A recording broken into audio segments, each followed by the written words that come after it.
যে নির্বাচনে দাঁড়ানোর জন্য কি তাহলে আমাদের ব্যবহার করলো, আমাদেরকে যে আন্দোলন করালো, কেন করালো? এখানে শুধু শুধু এতগুলা মানুষ মারার দরকার ছিল না। এই যে রাস্তায় এতগুলা মানে লাশ পড়লো, শুধু শুধু হুদাই পড়লো। তো আপনারা নির্বাচন করবেন, আপনারা স্টুডেন্ট, আপনাদের এখনো নির্বাচন দেখলাম যে অমুক সংসদ অমুক আসন থেকে দাঁড়াচ্ছে, ওইটা অমুকজন অমুক আসন থেকে দাঁড়াচ্ছে। এটা কেন? আপনাদের নির্বাচন করার ইচ্ছা ছিল, আপনারা সেটা যদি এত হ্যাডম থাকতো, আপনাদের বুকে যদি সাহস থাকতো, তাহলে আপনারা নিজেরা রাস্তায় নেমে আপনারা নিজেরা এদিকে করতো। স্টুডেন্টদের ব্যবহার করার তো কোনো দরকার ছিল না এখানে।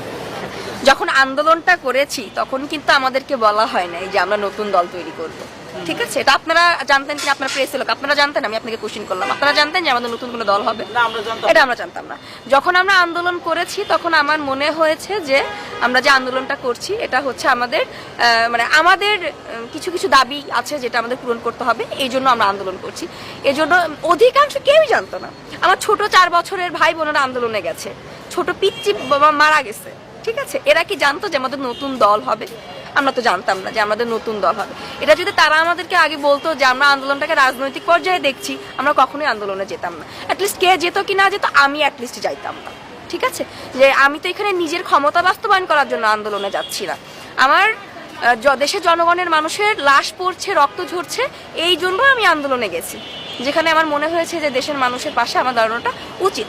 তো এইখানে যে এই টোটাল বিষয়টাকে যে আমরা টোটাল একদম 360 ডিগ্রি অ্যাঙ্গেলে ঘুরিয়ে দিয়ে রাজনৈতিক পর্যায়ে নিয়ে যাব, এটা তো আমরা কেউ কখন চিন্তাও করিনি।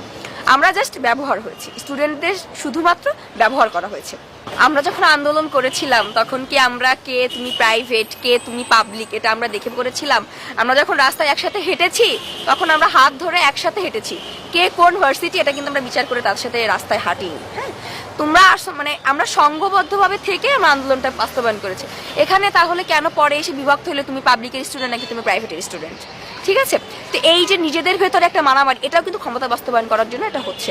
তোমার কমিটিতে নাম নাই, আমার কমিটিতে নাম নাই, আমি যে এখন মারামারি করব, আমি তাদেরকে নিয়ে নেগেটিভ কথা বলবো কেন?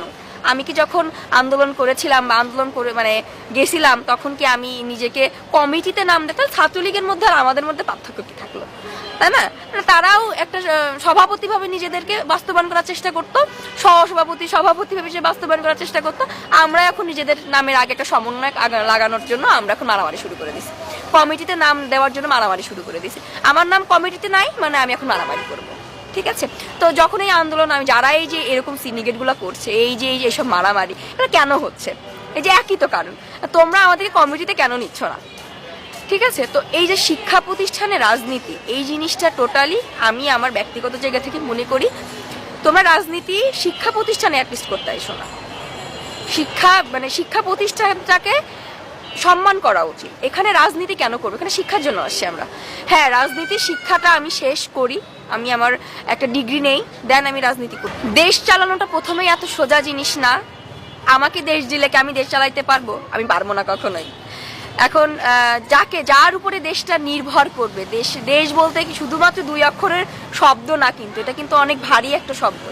তো আমরা দেশের মানুষ, দেশ চালাইতে পারবো, ব্যাপারটা আসলে যাত্রার হাতে আমি ক্ষমতা হস্তান্তর করে দিলাম আমার দেশ চালাইতে পারবে কি পারবে না এটা বিচার না করে, এটা আসলে বোকামি আমি মনে করি।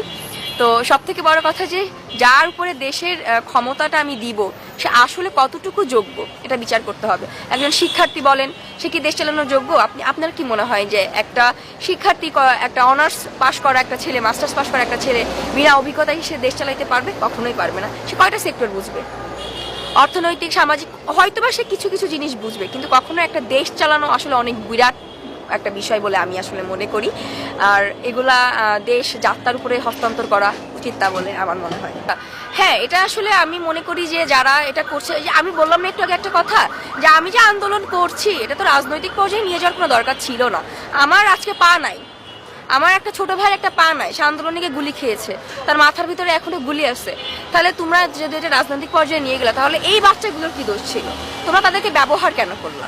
আমার কথা হচ্ছে এটা যে রাজনৈতিক পর্যায়ে যাবে, এটা যখন আমি বুঝতে পেরেছি আমি সব জায়গা থেকে পেছায় এসেছি। আমি আমার নিজের ব্যক্তিগত কথা যেখানে বলবো, আপনি কালকে দেখতে পারবেন যে বৈষম্য বিরোধী ছাত্র আন্দোলনের একটা পেজ থেকে একটা ছবি প্রকাশ করা হয়েছে যেখানে নারীদের ভূমিকা তুলে ধরা হয়েছে। ওইখানে আমি 3 থেকে 4 জন মেয়েকে চিনি, বাদ বাকি আমি কাউকে চিনি না। তাকে আমি তো রাস্তায় থেকে যতদূর ওই 4 তারিখ পর্যন্ত ছিলাম, 5 তারিখেও আমি বাইরে বের হই। তো আমি যখন দেখি যে এই কয়েকদিনে তো আমি এই মুখগুলো কাউকে চিনি না, আমি খুব বড় জোর 3 থেকে 4টা মুখ আমি চিনি যারা আন্দোলনে ছিল। তাহলে এরা কারা, এরা কোথা থেকে আসছে? এই যে এরা কোথা থেকে আসছে, আমি তো এদেরকে রাস্তায় দেখি নাই। তাহলে এরা কিভাবে ক্ষমতা হস্তান্তর করা, এদেরকে কিভাবে কমিটিতে ডাকা হলো, এদের ভূমিকাটা কোথায় ছিল? আমি কোশ্চেন শুনতে যাই যারা এই যে আন্দোলন মানে কমিটি দিচ্ছে বা যারা এই যে দল গঠন করছে, এরা ভূমিকাটা কোথায় পালন করছে? ঘরের ভিতরে বসে ফেসবুকে যাচ্ছে, 2-একটা পোস্ট করছে, দেন শেষ, আমি আন্দোলন করে ফেলছি না। তো ওদের আন্দোলন, যারা এই যে বাংলা মোটরের আন্দোলনটা করবে, আমি মনে করি এদের আন্দোলনটা যথেষ্ট পরিমাণে যৌক্তিকতা আছে, কারণ ওদেরকে ব্যবহার করা হয়েছে। ওদের একটা পা নাই, একটা হাত নাই, এখানে ওদের কি দোষ ছিল? তোমরা একটা মানে সবকিছু একটা রাজনৈতিক পর্যায়ে নিয়ে যাবা, তো সেখানে তো আমাকে তো ব্যবহার করার কোনো দরকার ছিল না, তাই না? ওরা কেন গুলি খেলো, ওরা কেন? তো ওদের আন্দোলন আমি মনে করি যথাযথ যৌক্তিক আছে। আন্দোলন করছে একজনে, আসলে এখন ক্ষমতায় যেতে চাচ্ছে আরেকজনে। হ্যাঁ, এটাই হচ্ছে। আমি মনে করি আপনি যান, আপনি প্রত্যেকটা কমিটি যারা যারা দিচ্ছে নাম ধরে ধরে চেক করেন। অনেকে আছে হচ্ছে আওয়ামী লীগ থেকে চলে গেছে, ঠিক আছে, ওই আওয়ামী লীগের যারা ছিল ওরাও দেখবেন যে কমিটিতে আছে। অধিকাংশ জেলায় এটা হয়েছে, এটা আমার নিজের চোখে দেখা, ঠিক আছে। বাট যারা আন্দোলন করছে তাদেরকে কোথাও আপনি দেখতে পারবেন না। যারা সামনে থেকে আন্দোলন করছে তাদেরকে আপনি কখনোই এই কমিটিতে বলেন বা ক্ষমতার জন্য বলেন অ্যাটলিস্ট মারামারি খাও করতে দেখবেন না। এটা কি হওয়া উচিত? আপনি কি ক্ষমতার জন্য আন্দোলন করেছিলেন? আমি তো জানি, আমি যে এই যে কমিটি হবে এটাও আমি চিন্তা করি নাই। আমার বিন্দু পরিমাণ কোনো ইচ্ছা নাই। যদি এরকম ইচ্ছা থাকতো অ্যাটলিস্ট আমার নাম কোথাও না কোথাও আপনারা দেখতে পারতেন। আমি ক্ষমতার জন্য কখনো আন্দোলনে যাইনি, বা আমি যে কিছু একটা করব, আমি আমার ফিউচার ব্রাইট করব, এটা চিন্তা করে আমি অ্যাটলিস্ট আন্দোলন করিনি। এটাই আমি বলতে চাই। যদি এরকম কোনো কিছু থাকতো বা আমার টেন্ডেন্সি এরকম থাকতো, অবশ্যই আমার নামটা আপনারা কোথাও দেখতে পারতেন। আমি যখন থেকে এটা বুঝতে পেরেছি যে না, স্টুডেন্টদের শুধুমাত্র ব্যবহার করা হয়েছে, শুধুমাত্র আমাদের রাজনৈতিক এই যে একটা রাজনৈতিক পর্যায়ে টোটালি ব্যাপারটা চলে গেছে, এরপর থেকে আমাকে কেউ কখনো কোথাও দেখতে পারেনি। আমি জানি, কারণ নামও পাবেন না, কারণ সরকারি বলেন বেসরকারি কোথাও দেখতে পারবেন না। কারণ আমার মনে হয়েছে এটা যৌক্তিকতা নাই, আসলেই নেই। যে ক্ষমতার জন্য তো আমি আন্দোলন করি না, আমি আন্দোলন করেছি একটা দলের বিপক্ষে, অন্যায়ের বিপক্ষে আন্দোলন করেছি। এখানে আমি আন্দোলন করার সময় ক্ষমতা পাবো কি পাবো না, আমার নাম কমিটিতে থাকবে কি থাকবে না, এত কিছু বিচার করে আসলেই আমি আন্দোলন বলে কি আমি বলতে পারি? তাহলে আমি বলতে পারি যে তারা হয়তো বা এই যে নির্বাচনে দাঁড়ানোর জন্য কি তাহলে আমাদের ব্যবহার করলো, আমাদেরকে যে আন্দোলন করালো, কেন করালো? এখানে শুধু এতগুলা মানুষ মারা তো দরকার ছিল না। এই যে রাস্তায় এতগুলা মানে লাশ পড়লো, শুধু হুদাই পড়লো, তো আপনারা নির্বাচন করবেন, আপনারা স্টুডেন্ট, আপনাদের এখনো নির্বাচন দেখলাম যে অমুক সংসদ অমুক আসন থেকে দাঁড়াচ্ছে, ওটা অমুকজন অমুক আসন থেকে দাঁড়াচ্ছে, এটা কেন? তাহলে আপনাদের নির্বাচন করার ইচ্ছা ছিল, আপনারা সেটা যদি এত হ্যাডম থাকতো, আপনাদের বুকে যদি সাহস থাকতো, তাহলে আপনারা নিজেরা রাস্তায় নেমে আপনারা নিজেরা এটা ইয়ে করতো। স্টুডেন্টদের ব্যবহার করার তো কোনো দরকার ছিল না এখানে।